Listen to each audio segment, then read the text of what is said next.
पूर्वीची पद्धत बंद झाली बाबा. पूर्वी 6:45ला कीर्तन सुरू करायचे आणि 7ला विना यायचं महाराजांना, मग त्याला 2 तास बोलायला मिळायचं. आता मुळातच 6:15 7:30ला सुरुवात होती, त्याच्यात चाल अर्धा तास आणि मग वक्त्याला मिळायला अर्धा ते पाऊण तास बोलायला मिळतं. मग तो एखादा अभंगाचं कडवं सुटलं तर सुटलं, नाही तर नाही. विठाला विठाला अभंग घोर आहे, जनाबाईचा अभंग आहे. याच्यात तर पहिले हुंबे बाबा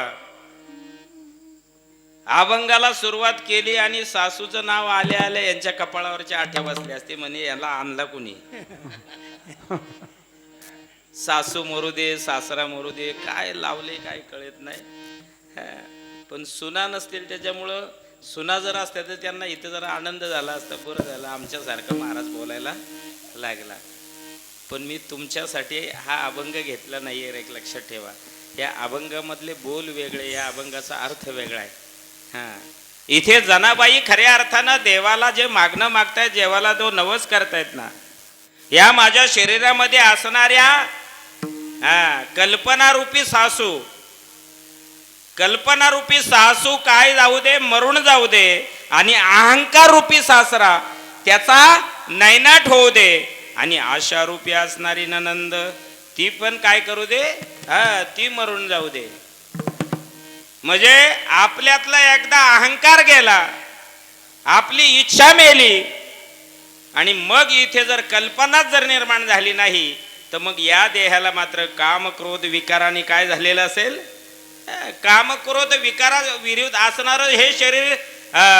आणि झाल्यानंतर खऱ्या अर्थानं मग मात्र इथे फक्त भगवंत परमात्मा येऊन वास्तव्य करतो, आणि मग या शरीराचं मग मागतं याच्यासाठी केला होता अट्टहास शेवटचा दिस गोड व्हावा. आपण त्यासाठी ज्यासाठी जन्माला आलो ना, हे ज्या दिवशी आपल्याला कळलं ना की आपल्या शरीरामधल्या आपल्या जवळचं काम क्रोध विकार पळून जाऊ दे, आणि याच अभंगामध्ये याच ठिकाणी आपल्याला ह्या 3 कडव्यांचं आणि 3 चरणांच्या 3 शब्दाच्या अर्थार्थी संबंध जोडून घ्यायचा. जमेल तसं माझ्या बुद्धीप्रमाणे मी चिंतन करण्याचा प्रयत्न करणार आहे. मी आल्या आल्यास सांगितलं हुंबे बाबा माता भगिनींना, पुरुष मंडळींना, की कीर्तनामध्ये गॅप ठेवू नये. कीर्तनामध्ये अशी गॅप ठेवू नये. कीर्तनाला बसताना अगदी एकाला एक लागून बसायचं. आता मागे आता आल्यात पुढे, आता काय हरकत नाही. आता रेंज मध्ये आहे. विठाला विठाला विठाला विठाला विठाला. वारीला आल्यानंतर आणि वारकऱ्यांबरोबर आल्यानंतर माता भगिनी, पुरुष मंडळी आणि स्त्रियांनी कधी एकमेकांमध्ये भेद करायचं. मांडीला मांडी लावून बसायचं पुरुषाच्या. जिथं मांडी लावायला पाहिजे तिथं मांडीला मांडी लावून बसत नाही, आणि नको तिथं मात्र लाजलं जातं. बरोबर आहे का नाही? कुठं लावली जाते? ते पुढाऱ्यांमध्ये एखादी स्त्री बघा असू द्या, आणि ती जर कार्यकर्ती असली तर दोघांच्या सर्वांच्या मध्ये जाऊन ती बसते. 10 जणांच्या मांडीला मांडी ती लावलेली असते, तिथं लाजत नाही. जिथं लाजायला पाहिजे ना तिथं लाजलं जात नाही, आणि जिथं तुम्ही खऱ्या अर्थानं पुढे येऊन बसलं पाहिजे ना, इथे दुजा भाव ठेवायचा नाही राजानं, एक लक्षात ठेवा. म्हणून मला वाटतं एक आठवलं म्हणून मी क्षमा मागून बोलतो. उमे बाबा मी बोलत नाही, पण कधी कधी जरा इंजेक्शन दिल्याशिवाय कळत सुद्धा.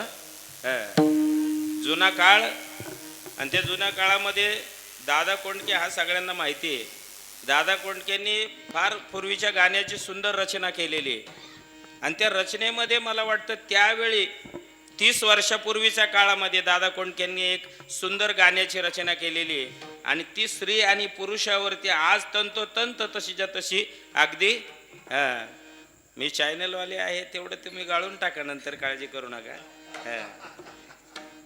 तंतोतंत आज स्त्री आणि पुरुषाला ती असणारं गाण्याची रचना कशी शोभली जाते, मी म्हटल्यानंतर तुम्हाला कळेल. त्यावेळी दादा कोंडकेंनी 30 वर्षापूर्वी स्त्री आणि पुरुषामधला भेद तो कसा नाहीसा झाला ना, आज स्त्रीपेक्षा पुरुषापेक्षा स्त्री कशी वरचढ झालेली आहे. फार सुंदर रचना त्याच्यामध्ये त्या गाण्यामध्ये केलेली आहे. वेळाली बघतीत देव करी काय, आडला नारायण धरी गाढवाच पायी. वाजू नका, हा अभंग नाही. विसरूनी जातो बोका उंदराला भीतो, तुळशीच्या बिळात नागोबा राहतो. पुढे ऐका, बायकोची कमाई नवरोबा खातो.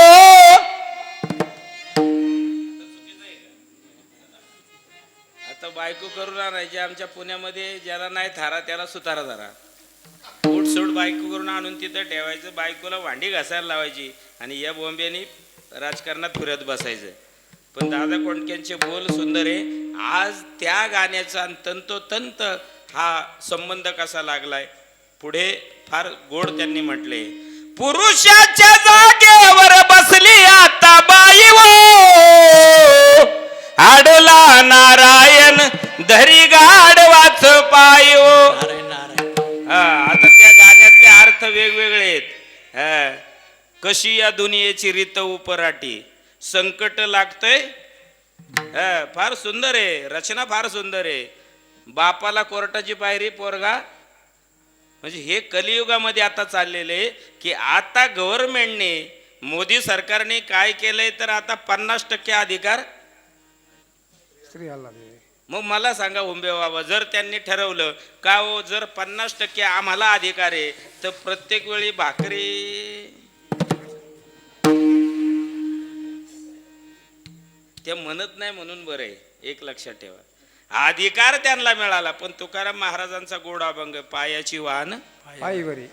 म्हणून संस्कृती आपण सोडलेली नाही ती ठीक आहे राजांना. एक लक्षात ठेवा, अधिकार किती मिळू द्या पण पती आणि पत्नीचा अधिकारामध्ये आपण कधी आणि फरक करायचा नाही. एक लक्षात ठेवा. विठाला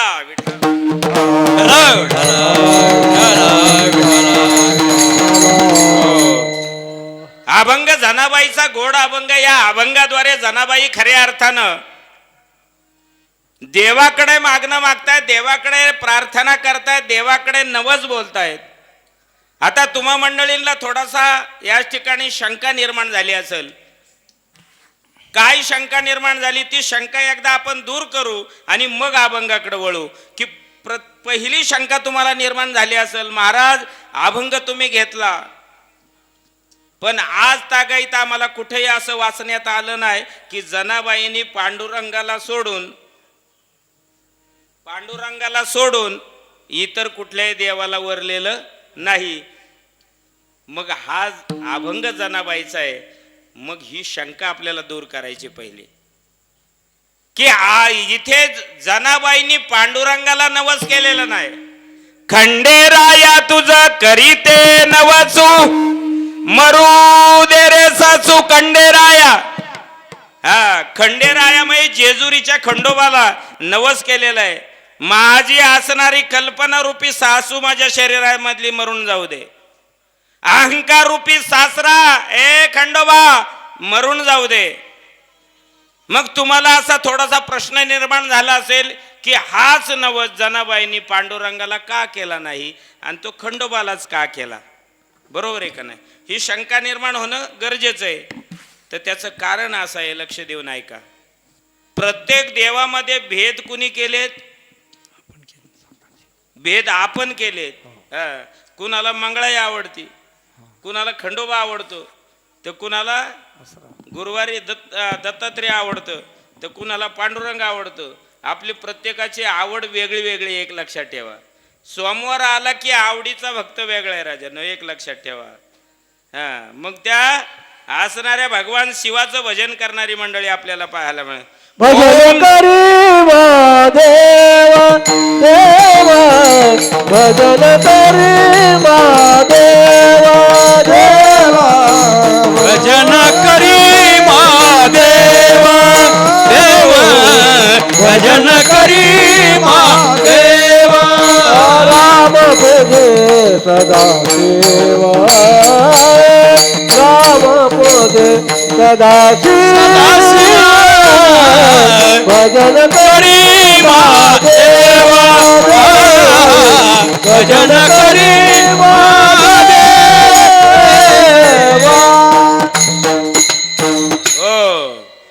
सोमवार गेला की देवीची भक्ती जागे होते आणि मग त्यांच्या आवडीचं भजन. कुणी काळूबाईचे भक्त असते, कुणी अनेक देवीच्या भक्ती करणाऱ्या महिला मंडळी पाहायला मिळतात. आणि माझ्या बुधवार आला की पांडुरंगाचा असणारा भक्त वारकरी माझा जागा होतो आणि मग त्याची पावलं पंढरपुराकडे निघतात आणि मग ती पावलं पंढरपुरामध्ये आल्यानंतर त्या पांडुरंगाचं श्रीमुख पाहिल्याशिवाय शांत बसत नाही राजांना, एक लक्षात ठेवा. हो, दत्ताला मानणारी मंडळी वेगळी आहेत. गुरुवार आला ना, ब्रह्मा विष्णू आणि महेश्वर सामोरी बसले, मला हे दत्त गुरु दिसले.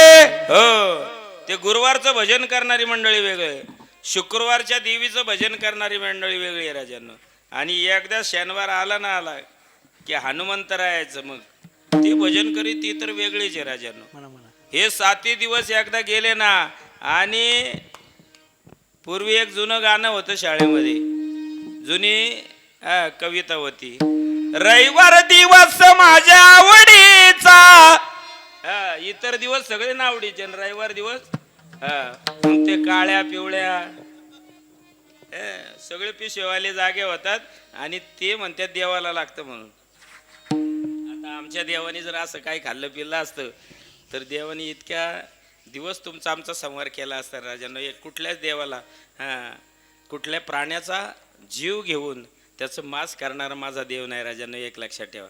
तो माझा खंडोबा असणारा ती देवता आहे ना, तो असणारा त्या रविवारच्या दिवशी खऱ्या अर्थानं. आणि जनाबाई मल्हारीची वारी माझ्या मल्हारीची वारी, मल्हारीची वारी माझ्या वारी, मल्हारीची वारी माझ्या मल्हारीची वारी, मल्हारीची वारी माझ्या मल्हारीची वारी, मल्हारीची वारी माझ्या मल्हारीची वारी, मल्हारीची वारी माझ्या मल्हारीची वारी, मल्हारीची वारी माझ्या मल्हारीची वारी, मल्हारीची वारी माझ्या मल्हारीची मल्हारीची वारी माझ्या मल्हारीची वारी, मल्हारीची वारी माझ्या मल्हारीची वारी, मल्हारीची वारी माझ्या मल्हारीची वारी, मल्हारीची वारी माझ्या मल्हारीची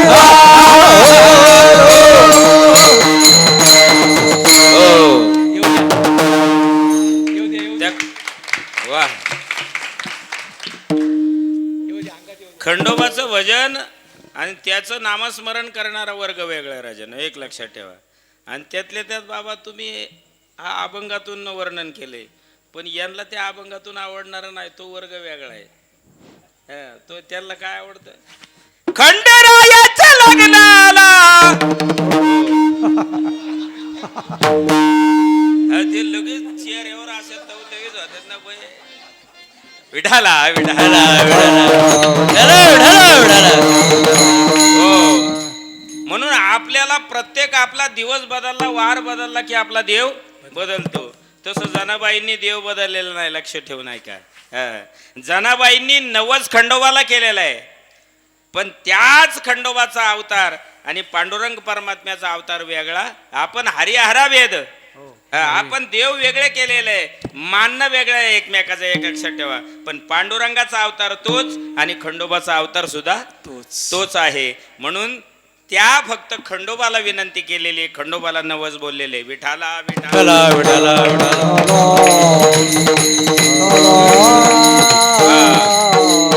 जनाबाईंनी या ठिकाणी गोड खऱ्या अर्थानं मागणी स्वरूपामध्ये खंडोबाला नवस केलेला आहे. एक लक्षात ठेवा, नवस कधी करतो माता भगिनी आपण, पुरुषांपेक्षा त्यांना जरा जास्त माहिती असेल. काहीतरी अडचण निर्माण झाली, एखादीच्या लेकाचं लग्न झालेले 2, 4, 5, 10 वर्ष झालं आणि त्याला काहीच जर होत नसेल तर मग काळूबाईला जाणार किंवा त्यांच्या आवडीच्या देवाला जाणार आणि त्या देवाला नवस बोलणार, ए देवा माझ्या सुनबाईला जर एखादा मुलगा जर झाला ना तर त्याच्या वजनाबरोबर मी काय करेल, तर तो चांदी तुला वाईल, असा नवस करतो. एक लक्षात ठेवा, याचा अर्थ त्या देवाकडून आपण काय मागून घेतो, आपल्या मुलासाठी आपल्या सुनबाईसाठी एक छोटस बाळ मागून घेतो राजांनो, एक लक्षात ठेवा. पण ही मागणी काय झाली, ही आपली स्वार्थी मागणी झाली. आपली मागणी स्वार्थी झाली, पण संत श्रेष्ठ जगद्गुरु तुकाराम महाराजांचे अनेक अभंग आपण पहा. त्या मागणीमध्ये तुम्हा आम्हाला स्वार्थ पाहायला मिळणार नाही. माऊलींचे अभंग पहा आणि नामदेव महाराजांचे अभंग पहा. याची दान देगा देवा तुझा विसरण व्हावा, गुण गाईन आवडी, गुण गाईन आवडी, गुण गाईन आवडी,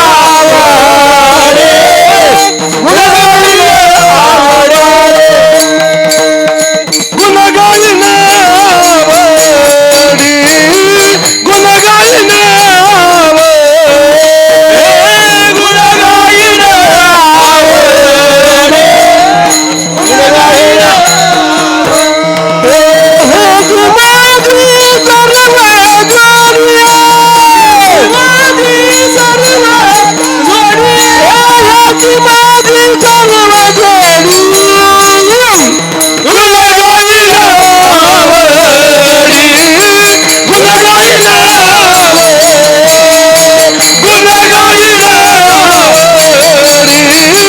गुण गाईन आवडी.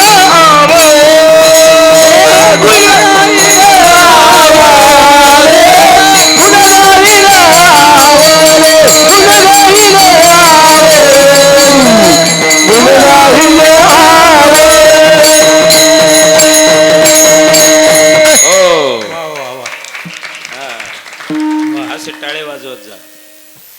तुकाराम महाराज मागतायत ते काय मागतात?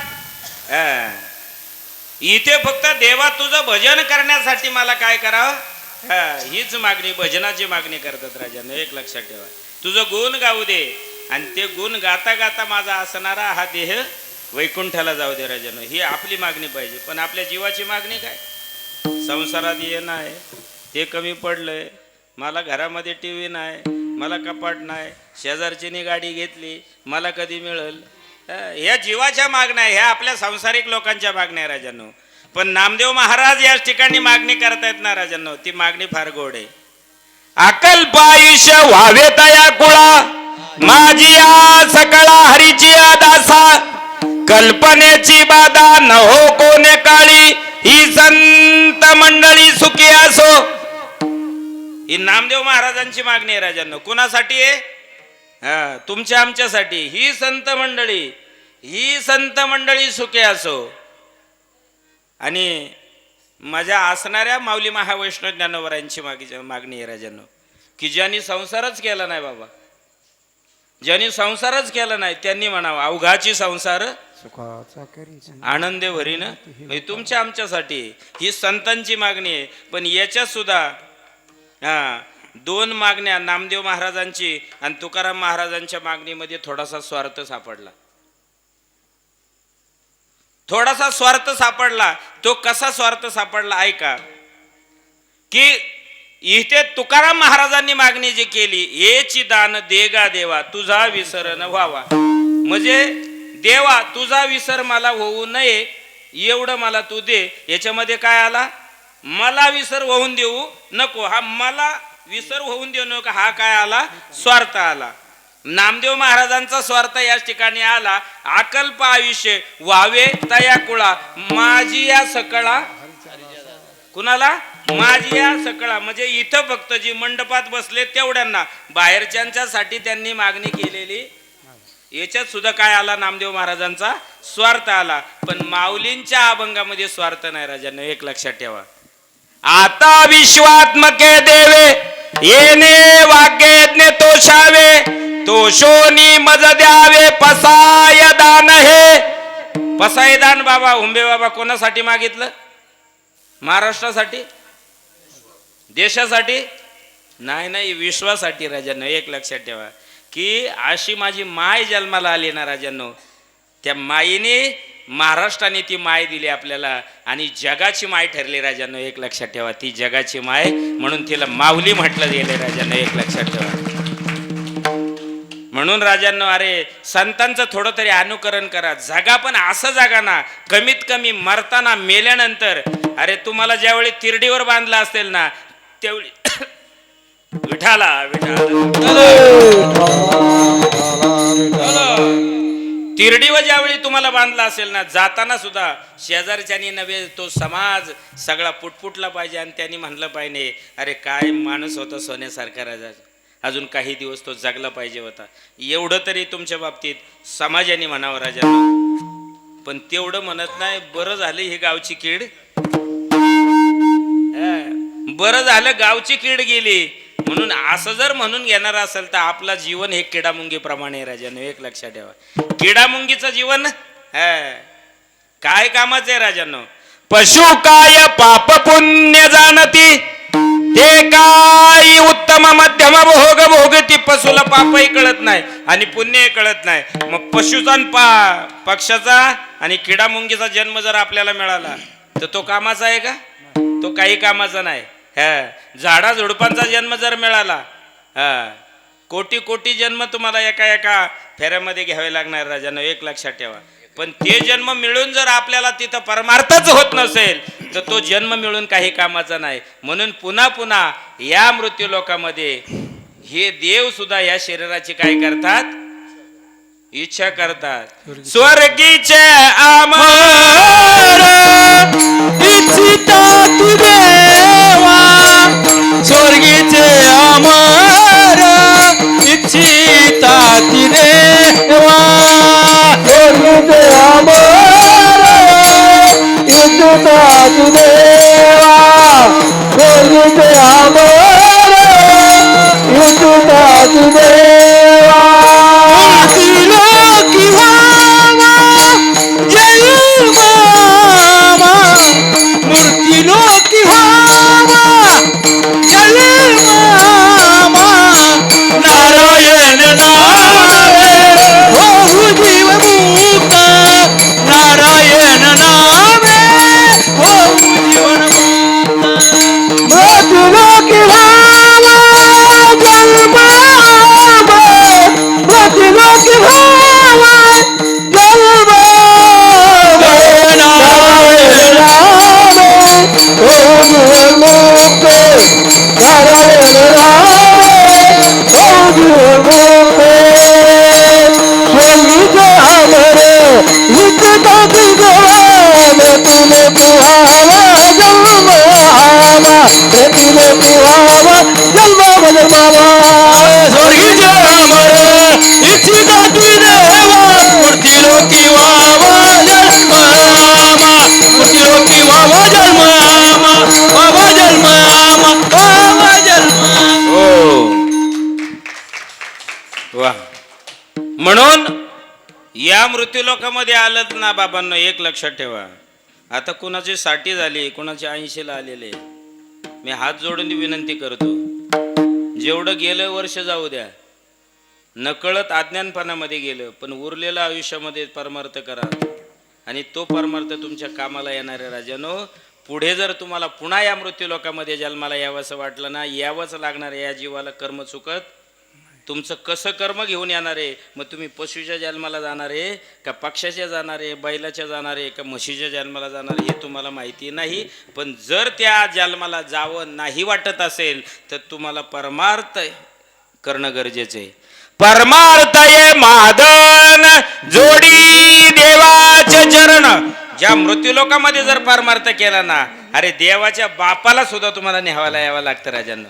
अरे चुकून नाम घेतलं, नारायण हे नारायण नाम तुझे रे, नाम तुझे रे, नाम तुझे रे, नारायण. ओ नाम तुझे रे, नाम तुझे रे, नाम तुझे नारायण. ओ नाम तुझे रे, नाम तुझे रे, नाम तुझे रे, नारायण. नाम तुझे रे,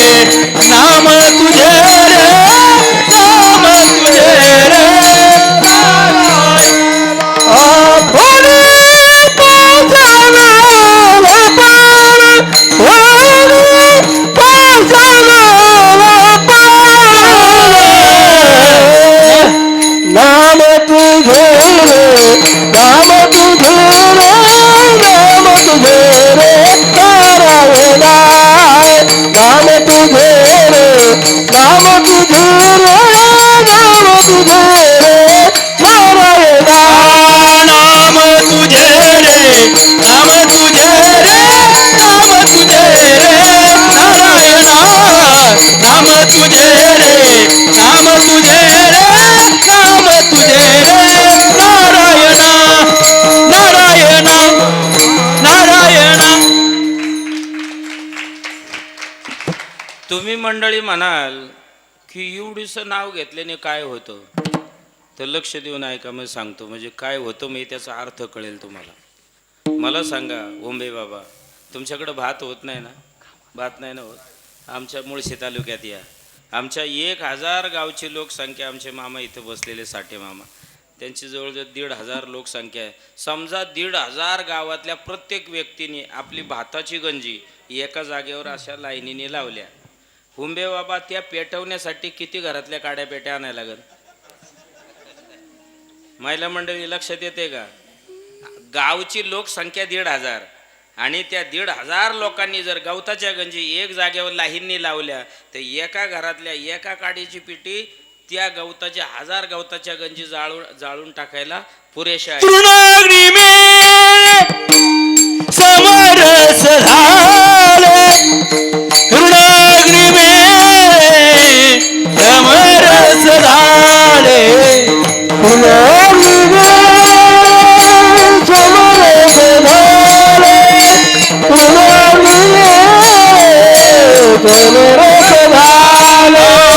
तैसे नाम केले जपतारी तैसे नाम केले जपता हरिमुखे मना हरिमुखे मना हरिमुखे मना हरिमुखे मना